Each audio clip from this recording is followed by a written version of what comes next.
Começa agora o programa Ensino Superior. No estúdio da Univesp TV, Ederson Graneto e Rodrigo Simon entrevistam especialistas sobre o ensino superior no Brasil e no mundo.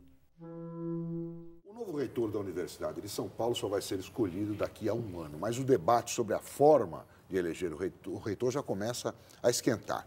A Associação dos Docentes da USP defende uma eleição direta, mas um outro grupo acredita que é preciso fazer um processo de busca e seleção do novo gestor da universidade. E esse debate já alcançou os jornais e hoje nós trouxemos representantes dos dois grupos. O professor do Instituto de Física, Elcio Abdala, e o professor do Instituto de Geociências, Ciro Teixeira Correia, que é também diretor da USP.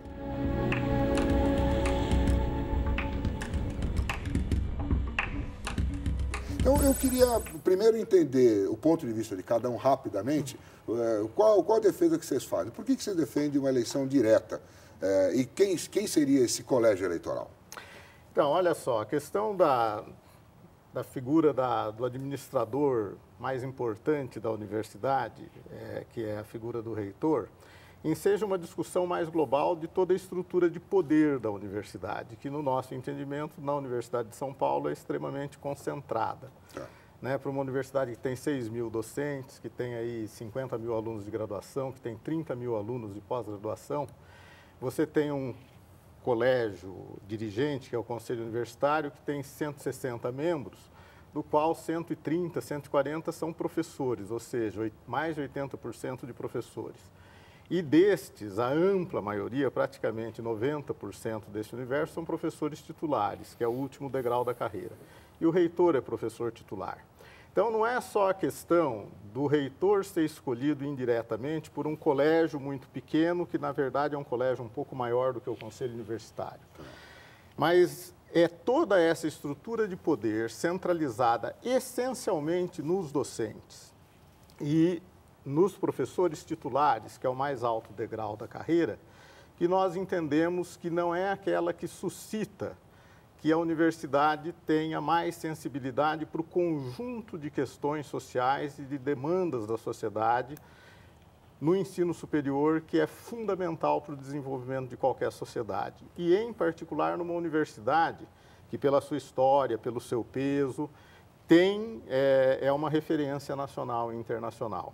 Então, nós entendemos que democratizar essa estrutura e não escolher o reitor a partir de um colegiado que tem um peso de participação da cúpula da administração da universidade, permitiria e ensejaria que as propostas de governo para a universidade e o seu papel na sociedade sofressem influências mais amplas do que aquelas que hoje estão circunscritas aos círculos dirigentes da universidade. Tá, e aí entraria quem nessa sua visão? Quem votaria? Quem votaria? Então, sucessivos congressos de docentes, estudantes e professores tiraram a posição que a melhor forma seria uma eleição direta paritária, onde o peso do voto dos docentes, dos estudantes e dos funcionários tivesse um fator de equalização, ou seja, você tem muito menos docente, o voto de um docente vai valer mais do que o voto de um estudante, mais do que o voto de um funcionário, para ser justamente cada segmento da comunidade universitária ter um peso proporcional na escolha do dirigente maior da universidade. Tá, então vamos agora ouvir uma outra versão dessa história. Então, professor Elcio, qual a sua opinião? O senhor acha que o reitor deve ser eleito dessa forma? O senhor acha que não? Bom, a universidade é uma estrutura já milenar hoje. A primeira universidade, as primeiras universidades, Bolonha, Heidelberg, elas se fizeram há quase 1000 anos, já hoje. E a universidade hoje é parte da democracia, mas tem uma estrutura muito bem definida dentro de toda essa tradição de universidades do mundo. E a tradição da universidade, o papel da universidade é trazer o conhecimento. Então, eu costumo dar um exemplo muito simples, né? Quem vai operar o meu coração, se eu for fazer uma operação de coração? Será uma pessoa que nós vamos votar ou a pessoa mais competente? Quem deve gerir a universidade é a pessoa mais apropriada para gerir a universidade. Então, não é quem nós gostamos mais, quem faz o melhor processo eleitoral, porque a universidade até não é para isso, né? A universidade está presente para trazer, para servir a população, em termos de ensino, pesquisa e distribuição do conhecimento, aquilo que se chama extensão e cultura, né? Esse papel da universidade não é um papel para o qual nós ascendemos por mecanismos ditos democráticos. Claro, estamos dentro de uma democracia e devemos fazer parte de uma democracia. Então, eu prefiro, numa democracia, e não só eu prefiro, mas como acho mais correto, achamos mais correto, que a própria democracia traga as pessoas melhores, armadas do ponto de vista intelectual, para gerir e para dar os caminhos da universidade, né? Então, o que nós preferimos é não uma eleição direta de pessoas que pertencem a partidos políticos, e hoje, de fato, se nós olharmos nas pessoas que querem estar presentes à gestão da universidade, hoje são pessoas ligadas a partidos políticos, né? E não é por aí, né? A questão de gerir uma universidade, ela está ligada, na verdade, a dar a direção mais apropriada do ponto de vista acadêmico, né? Então, a pessoa mais competente. E isto nós conseguimos, e isto é feito nas universidades aí de outros lugares do mundo, as universidades top do planeta, até em algumas... em algumas instâncias aqui do Brasil, no CBPF, por exemplo, Centro Brasileiro de Pesquisas Físicas, se faz assim, é uma comissão, em parte externa, que vai procurar uma comissão de busca para apontar alguém mais apropriado para esse cargo. Mas e essa comissão, como é que ela é formada? Quem que forma? Bom, depende de nós dizermos quem é essa comissão, né? A sugestão é que haja membros internos da universidade, até apontados do ponto de vista também democrático, e membros externos, apontados pelas várias instâncias que se formam dentro da sociedade, né? Então, vamos tentar dar um exemplo dessa sua forma. Quer dizer, uma comissão teria que ser formada por gente da universidade, que pode ser eleita democraticamente. Pode ser eleita democraticamente, e gente da sociedade. E gente da sociedade. Tipo o quê?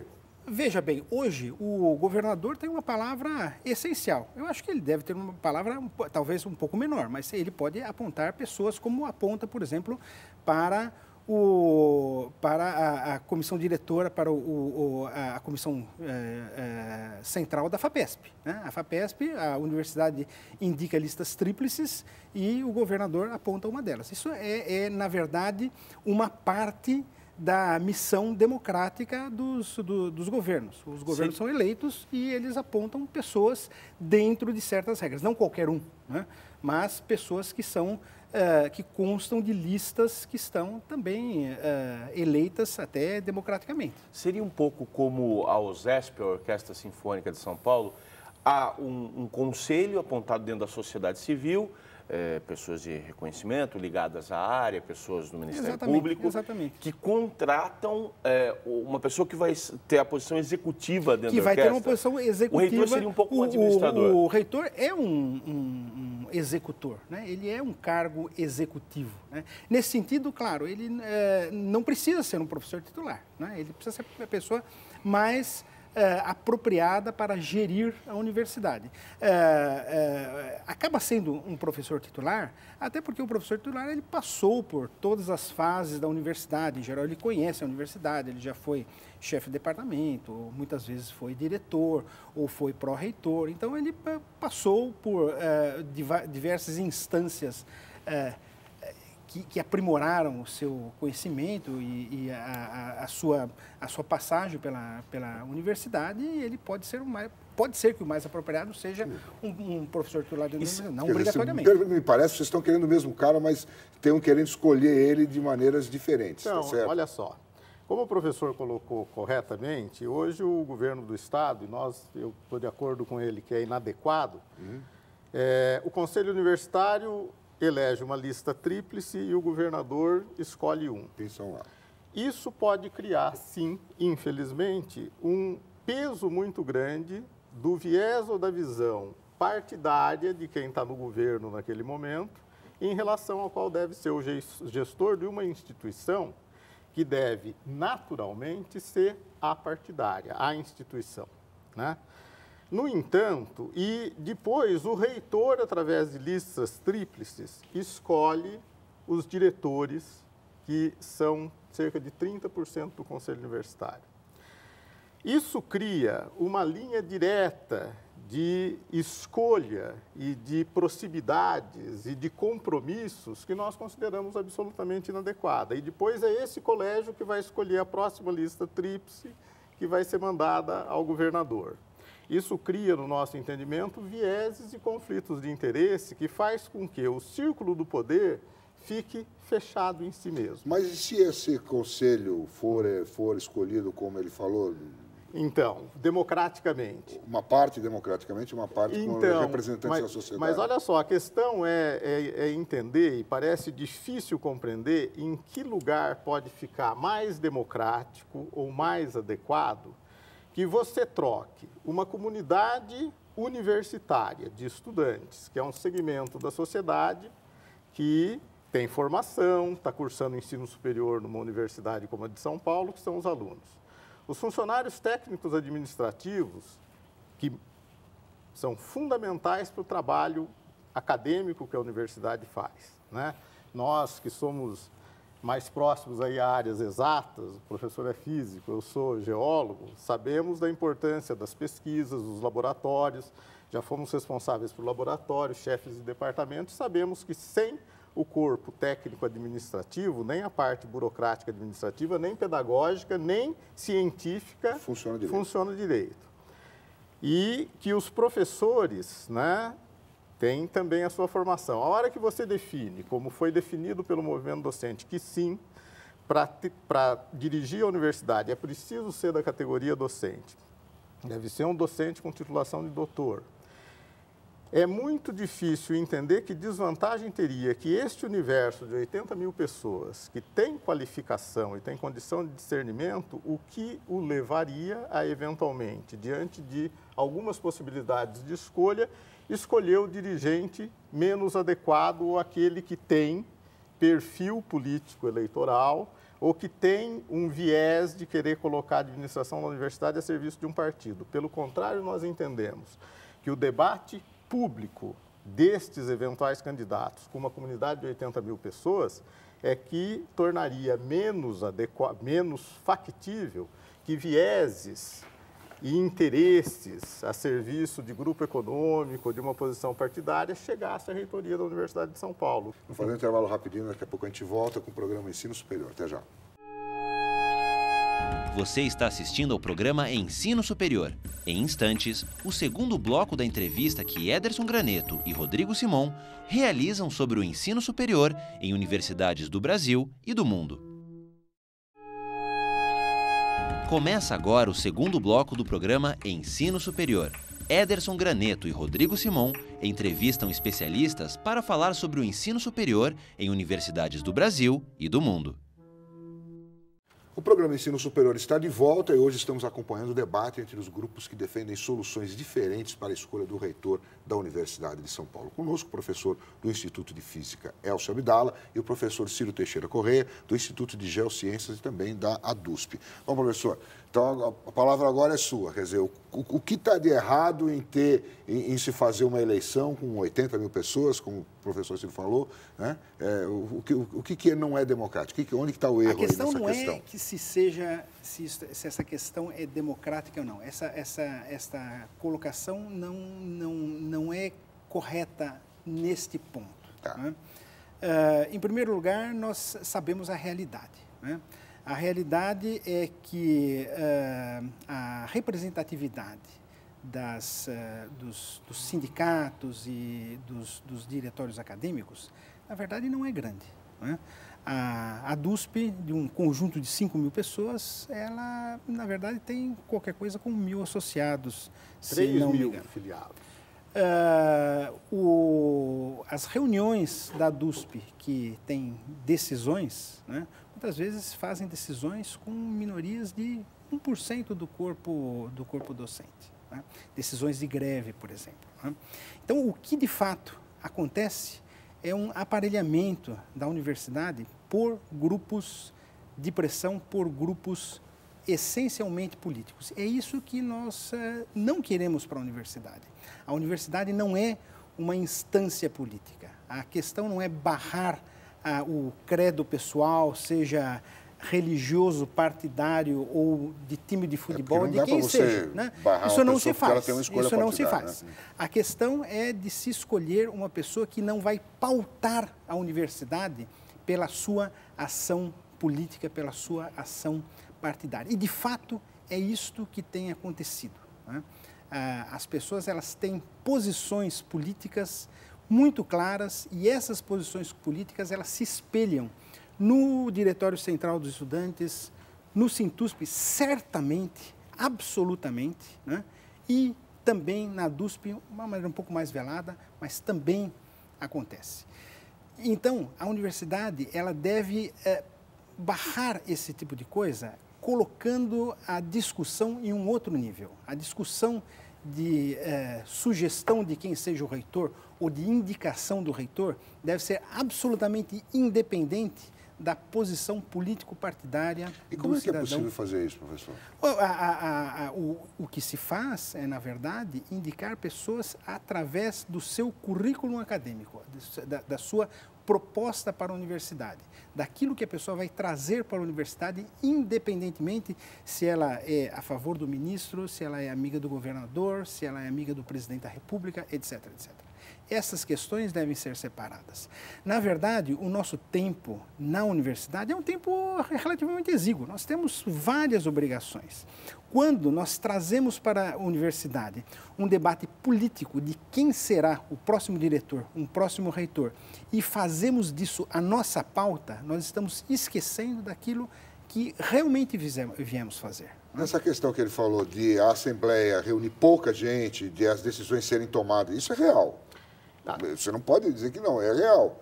Isso é real. Agora, o professor sabe como eu que isso é real em diferentes segmentos da sociedade, não deslegitima o debate público. E na Sociedade Brasileira para o Progresso da Ciência, do qual provavelmente nós dois fazemos partes, a gente sabe que o apelo para as reuniões públicas numa sociedade cada vez mais sobre um estresse social muito grande, com N demandas, também é muito aquém do que foram as nossas reuniões da SBPC, na década de 70, 80 ou 90.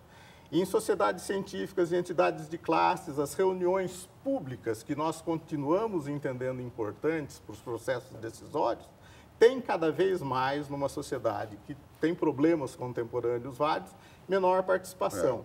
Mas a hora que você reúne 50 docentes numa assembleia da DUSP, muitos desses docentes se reuniram nas assembleias setoriais das suas unidades. E estão levando para lá o produto da discussão em cada local de trabalho, que sem dúvida nenhuma é mais rico e está mais possível de quem tiver interesse verificar in loco quais são as diferenças de posições, do que se você faz isso num círculo fechado de um comitê ou num debate na telinha do computador, como tem virado cada vez mais moda e a gente acha que não atende à democracia. Veja bem, isso tanto não é verdade que essas reuniões de 50 pessoas muitas vezes tomam decisões em favor de greves que não têm o respaldo. As greves, apesar do que sai na mídia, elas não existem na Universidade de São Paulo. Elas são setorizadas. Então, muitas vezes há uma greve na Faculdade de Filosofia, na Escola de Comunicações e o resto da universidade passa calmamente e completa o seu semestre calmamente, né? Em 2007, houve um debate muito grande sobre as greves. Foi a última greve muito grande que ocorreu. E alguém fez uma pergunta pública. Vamos entrar num site, hoje é possível de fazer eletronicamente, e vamos votar quem é a favor da greve. Né? A greve perdeu. Né? Até mesmo a entrada da polícia no campus perdeu. Isso está no site, assim, é só procurarmos. Né? Por quê? O que acontece? O que acontece é que as reuniões sindicais são politizadas. Né? E é isso, na verdade, nisso, de alguma maneira, nós concordamos que nós devemos retirar a discussão da política externa à universidade. De fato, o poder na universidade, nisso também concordamos, não é? É um poder que é maior, é muito grande aqui, né? De fato, o reitor ele tem o poder não só é poderoso além da conta. Ele é certo? poderoso além da conta. Ele é uma pessoa que acaba virando ministro, secretário de Estado, etc, etc. Então, aquilo é uma válvula de escape para um poder maior. E ele tem uma interlocução maior também, né? E, claro que isso nós não queremos que assim seja, porque isso instrumentaliza as próprias decisões da universidade, né? Então, de fato, nós costumamos dizer que esse sistema que existe é o segundo pior, né? Nós colocamos a proposta da DUFSB como a pior. Desculpe. Não. Mas, de fato, né? Porque as comissões, elas são formadas já hoje, as indicações para as comissões dos institutos já têm em vista o fato de que o presidente dessa comissão vai participar de um colégio eleitoral e tem um voto direto para reitor. E se tornar o voto obrigatório? Obrigatório para quem? Para todos? Olha, não é essa a questão, né? Para nós, essa questão nem entra, né? A nossa questão é despolitizar as decisões. Tirar esvaziar a decisão política e esvaziar um discurso, e esse discurso, na verdade, tem sido pautado pela posição, não da DUSP, acho que a DUSP tem uma posição, na verdade, muito pequena. Quem tem dado a tônica a essas greves todas é o Sintusp, cujo interesse, né, nós temos técnicos excelentes na universidade, mas os interesses do Sintusp são interesses puramente sindicais, salariais, de carreira, de posições de categoria, que não tem nada a ver, na minha opinião, com a academia propriamente dita. Professor, as duas posições, apesar de divergentes, também não concordam com o modelo atual, ou não totalmente. Qual é a perspectiva real de mudança desse atual modelo? Há alguma perspectiva? Nisso, eu acho que também concordamos. É muito pequena porque a universidade é conservadora, não é? Então, qualquer mudança será muito pequena, acredito. A questão é se vai para um lado ou para o outro, né? Mas eu não acredito que qualquer uma das duas posições vai sair vencedora, porque, e nisso eu pediria ao Ciro que dissesse, eu acho que nós concordamos, a universidade é conservadora. Ela é sim. E ela tem se tornado cada vez mais, infelizmente. Não há um risco, só para completar, não há um risco de ela se fechar em si mesma? Sem dúvida que há. Por conta disso? E isso tem ocorrido. Olha só, a questão como eu disse de início, a questão do reitor é apenas a ponta do iceberg de uma estrutura toda de poder que tem problemas. Tem uma divergência aqui que é a seguinte: nós consideramos que não deve ser partidarizada o processo de escolha de reitor, nem na forma, nem naquilo que precede a discussão. Mas que ela é política, para nós, ela é inexoravelmente política. E a hora que você não assume esse caráter político, que é o caráter de que papel a universidade deve cumprir na sociedade, quais segmentos ela deve efetivamente atingir, como que ela se relaciona com os movimentos sociais e com as demandas e com as carências que a sociedade tem. Nós entendemos que uma universidade como a de São Paulo, que é importantíssima, poderia ter um protagonismo muito maior em questões nacionais as mais variadas. E nós entendemos que este debate, feito da perspectiva política, por mais que as nossas atividades e, eventualmente, o excesso de atividades com os quais hoje os docentes são demandados numa sociedade que tem poucas universidades, dificulte a gente poder acompanhar esse tipo de debate e participar do processo, é melhor enfrentar essa dificuldade do que ter um processo que supostamente prescinde da nossa participação. Porque esta delegação vai necessariamente cair num comitê, num grupo ou numa estrutura que vai determinar o seu viés político, partidário ou não, na escolha do dirigente. E é por isso que tem uma diferença inconciliável aqui. Então, é isso. Veja bem, a universidade, como eu havia dito, tem 1000 anos. Né? 1000 anos. E a universidade funciona, mesmo onde ela é mais recente, algumas centenas de anos, né, nos Estados Unidos, ela não funciona assim. O papel da universidade, na verdade, não é dar uma tônica à sociedade. O papel da universidade é dar ensino, dar pesquisa e propagar o conhecimento. Né? Esse é o papel fundamental da universidade, é para isso que ela existe. Né? Eu até iria até antes da universidade, né? Lá para Aristóteles, né? O papel da academia, né? É este, né? É o de dar o conhecimento e dar o instrumento que vai mudar a sociedade. Por que os ingleses se tornaram os donos do mundo no século XVIII? Foi a Revolução Industrial, que foi baseada numa teoria física, termodinâmica. Né? Por que depois os alemães tiveram tanta força? Né? No século XIX, eles fizeram um grande aporte na universidade. Essa universidade, cujos moldes eu estou advogando. Né?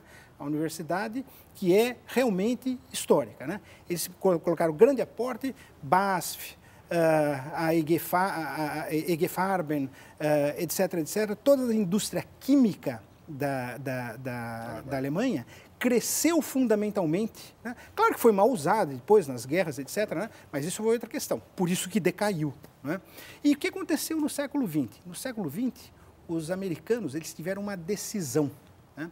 A decisão foi de conquistar o mundo. Não estou advogando isso para nós, né? Mas os projetos, os grandes projetos americanos foram Big Science, Big Business, grande ciência, grandes negócios e tudo grande. Né? E como é que eles fizeram? Com uma universidade que tem força. E esta universidade, onde o gestor é indicado externamente, onde não existe essa questão de uma política interna, de decisões sobre o que vai acontecer aqui ali. A universidade tem o seu papel muito bem definido. E é assim que a universidade trouxe tanta riqueza aos americanos no século XX. Será que no século XXI nós vamos seguir esses modelos? Eu acho que esses que têm trazido riqueza, esses mudaram a face do mundo. A ciência mudou a face do mundo em todos esses séculos. Né?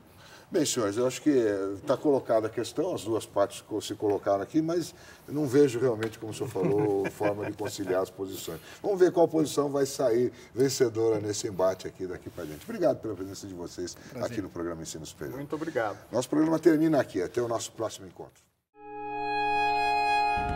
Termina agora o programa Ensino Superior, produção da Univesp TV, canal da Universidade Virtual do Estado de São Paulo.